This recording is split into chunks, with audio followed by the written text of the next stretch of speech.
San Antonio Metro added almost 205,000 people in just 4 years. And around 59% of that came from other states, and they chose this city on purpose. But what really separates San Antonio from a lot of the other booming markets across the country is that it's not building itself into a crash. In this video, I'm going to show you 5 reasons why San Antonio will dominate the next decade while other markets implode. The first reason is that San Antonio is one of the most recession-resistant economies in the entire country. In fact, it's built on diversification that actually works. San Antonio is Military City, USA, after all. Joint Base San Antonio is the largest and most diverse military installation in the entire Department of Defense. In fact, in 2023, Joint Base SA brought in $55 billion to the Texas economy, which is 1/3 of the state's overall economic output for military installations. And that's just coming from one city in a state that has a ton of military presence. We're talking about 67,350 direct jobs from JBSA,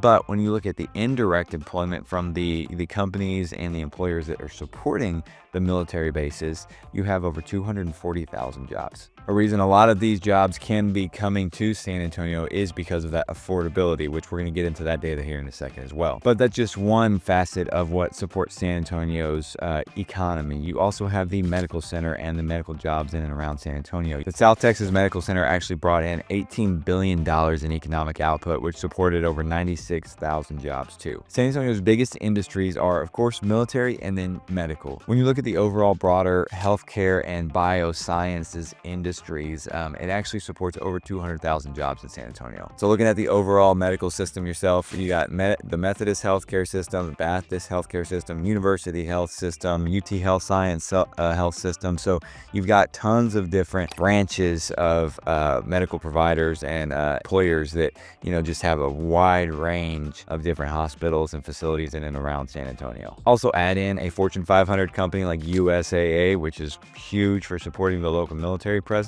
You've also got the tourism between the Riverwalk, the Pearl, downtown. You've got SeaWorld. You've got tourism is a big part of San Antonio as well. In fact, San Antonio is one of the fastest growing markets for cybersecurity, and I couldn't tell you how many people that are moving to San Antonio, getting relocated to San Antonio to support that cybersecurity industry. So that recession resistance comes whenever you have a very wide range of different types of industry supporting the entire market itself.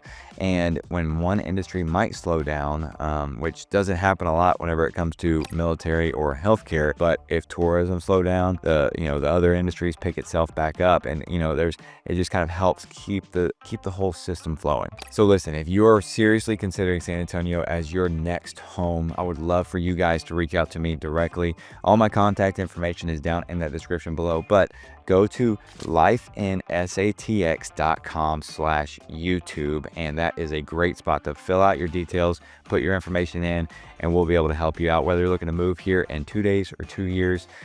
Me and my team really focus on helping people just like you who are looking to make San Antonio their home, or if you're local to San Antonio and need help selling the house too. Of course, we help any and everybody that needs help here in the San Antonio market. Now let's talk about reason number 2, which is the population growth without the extreme overbuilding. Now between April of 2020 and July of 2024, which is the most recent data that we have, there was 205,000 people that moved here, with 59% of those people moving from another state. One of the main reasons that San Antonio can grow without overbuilding, in a sense, is that we are a very large area city. So we have over 500 square miles of area within the city of San Antonio. And so we have room to grow out instead of having to grow up, or instead of having to pack everything into a very small area, right?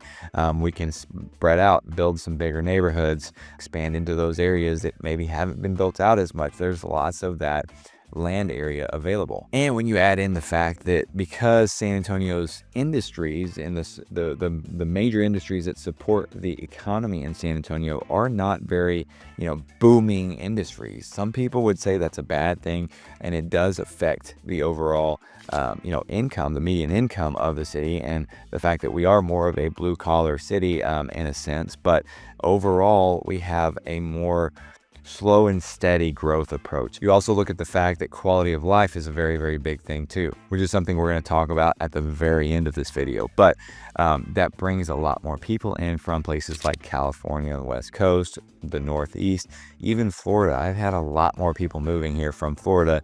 You got people that are trying to get out of the Midwest, getting away from the cold. There's all kinds of different factors, but it's not just, people that are moving here because jobs are bringing them here, or military transfers, or transferring into work at the new hospitals or things like that. It's people that are moving here because they want to be in Texas. They want to be in a more steady environment, and San Antonio gives a lot of that to everybody. And obviously, with population growth, there comes infrastructure problem, which we're going to get into those specifics in a little bit later on. But looking at a couple of those things right now, a lot of the growth is happening on that 1604 loop and the I-35 corridor. So you see a lot of construction that are happening with those specific highways to help maintain and manage the traffic that's going to inevitably come with a higher population. That's where the majority of the growth is that we're seeing between San Antonio and New Braunfels along the outer edges of San Antonio too. When you're looking at long-term investment potential of San Antonio, especially if you're thinking out 10 years, that steady growth and the lack of big crashes in San Antonio really protects your downside and optimizes your upside, as long as you're not looking at making short investments where you're trying to get a big return in 1 or 2 years. Now, number 3 is a big reason that a lot of people do choose to move here, and that is the affordability. In December of 2025, San Antonio ranked as the number 12 best city for affordable first-time home buying options, which is the highest ranking out of every Texas market. Median home price for a first-time home buyer in San Antonio, and this is just the median home price as a whole, is kind of 290s range, 290,000 range.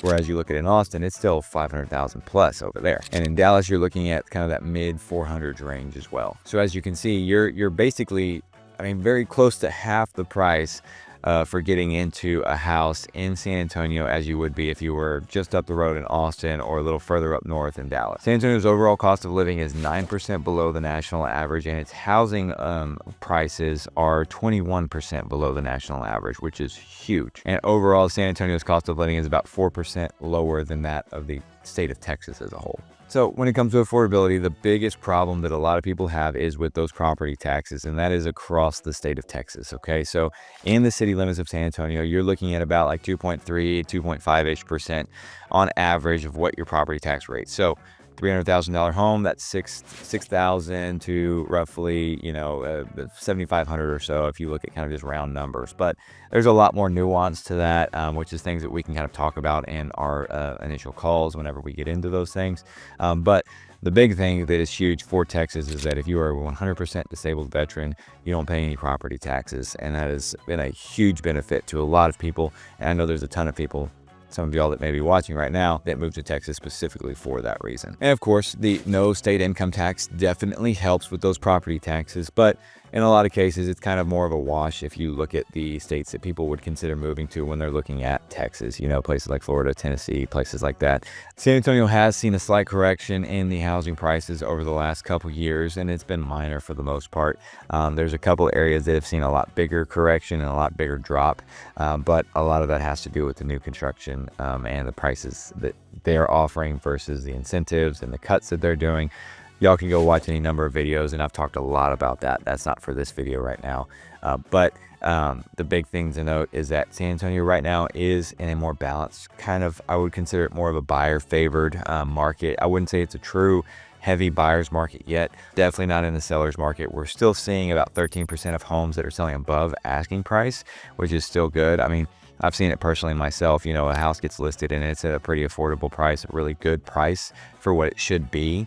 And those houses still are moving pretty quickly. It's all about price in this market right now and making sure that when selling that house, that it's priced correctly. And with San Antonio's price point still being in that, upper 200s, it is very, very favorable market across the board for families that just need to get in a house and they don't want to be stuck paying a landlord for the rest of their life, and they want to own something and kind of set down some roots. This is a very, very great market for doing that. Now, the fourth big reason that I see San Antonio growing over the next decade is the fact that the infrastructure development that we're seeing and the transformation that's going to come from that is going to drastically help a lot of the problems that San Antonio has had over the years. That I-35 corridor between San Antonio and New Braunfels is one of the fastest growing corridors in the entire country.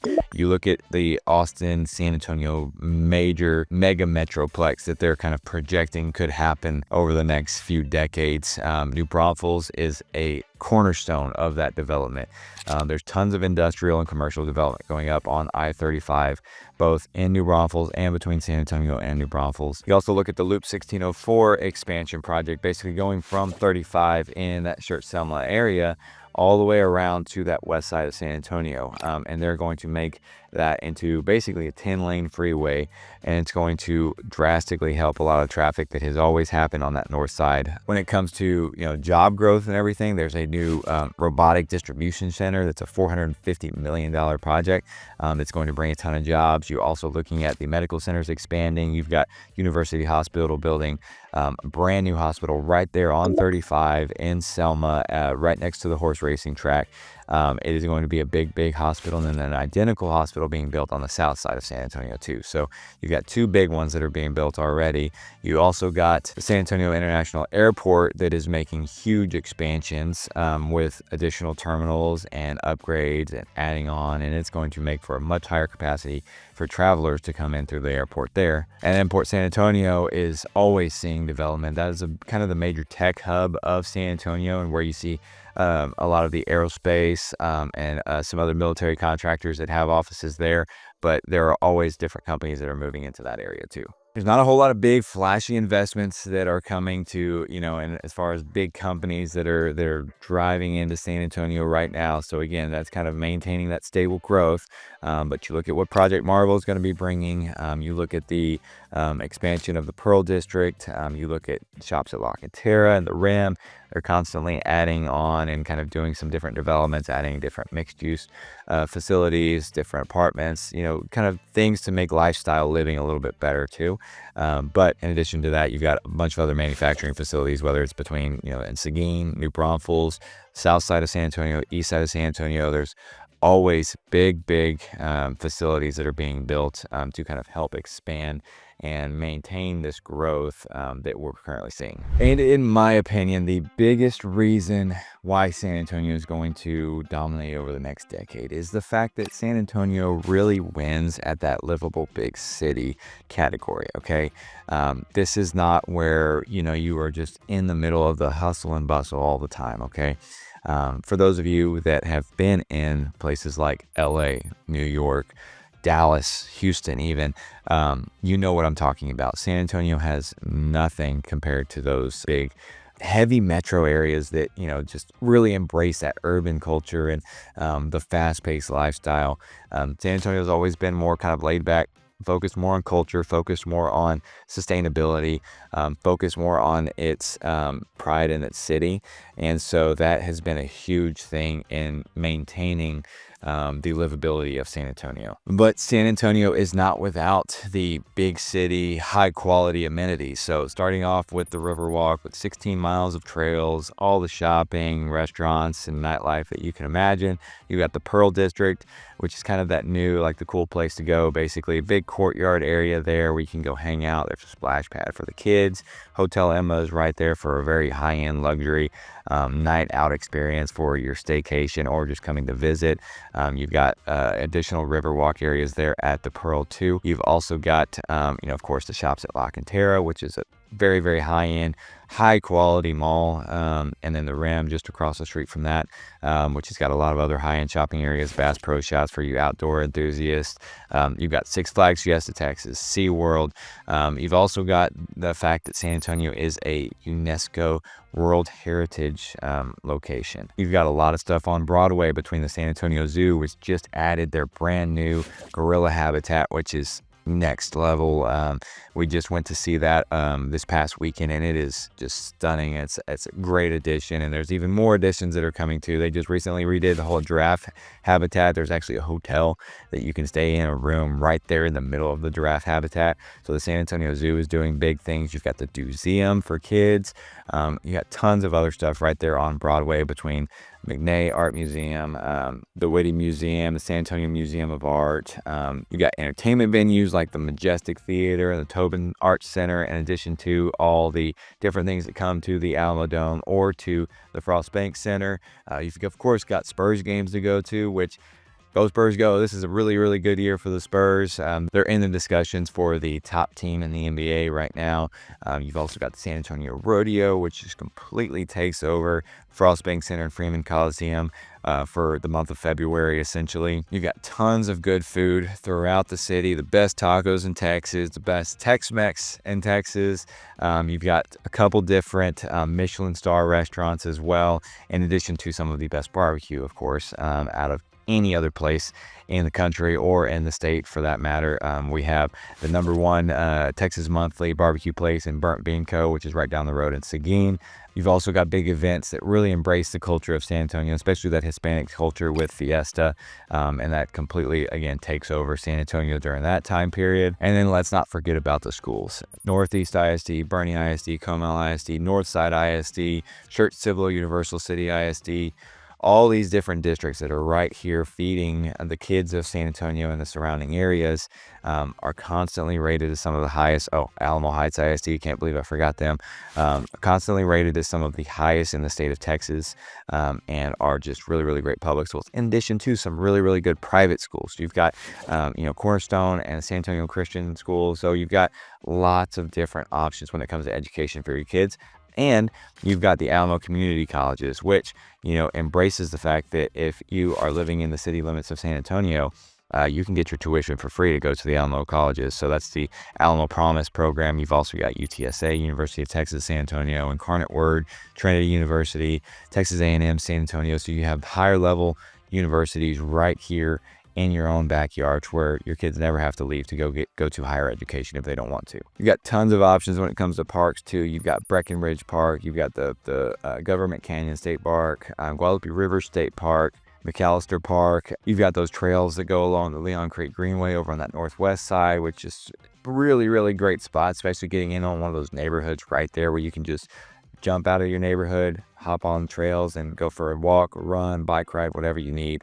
The summers are crazy. You got to deal with the heat in the summers, which a lot of people don't like, but it's not as humid as what you get in like Houston or especially in Florida. I've had a lot of people that have moved here from Florida, and they think that the summer heat here is a lot easier to bear than that humidity heat that you get in Houston or in Florida specifically. Another interesting fact, San Antonio does have a median age of 35, so it shows that there's a lot of young families that are in San Antonio. You don't, have a higher, aging population. Shows for a good workforce, shows for good stability, good affordability. Obviously, if young families are continuing to move here, the affordability is huge part of that. And it's just sustainable for a long, long period of time. This isn't just speculation at this stage. San Antonio has been doing this model for, again, decades, and will continue to do that for years to come, in my opinion. And it makes for a wonderful place to call home. So if you guys are considering moving here, again, would love to have a conversation with you guys. Reach out to us at the Life in SATX home group. Again, www.lifeinsatx.com/YouTube. Submit your information there. You can also find all our information down in the description below, whether it's email, call, text, schedule a call with us directly. Would love to help you guys out with that move, whether you're buying or selling in the San Antonio market. And continuing the conversation on transformation of San Antonio, take a look at this video right here where I do a deep dive on Project Marvel and everything that it could possibly bring to the city. All right, guys, until the next one, we'll see you there.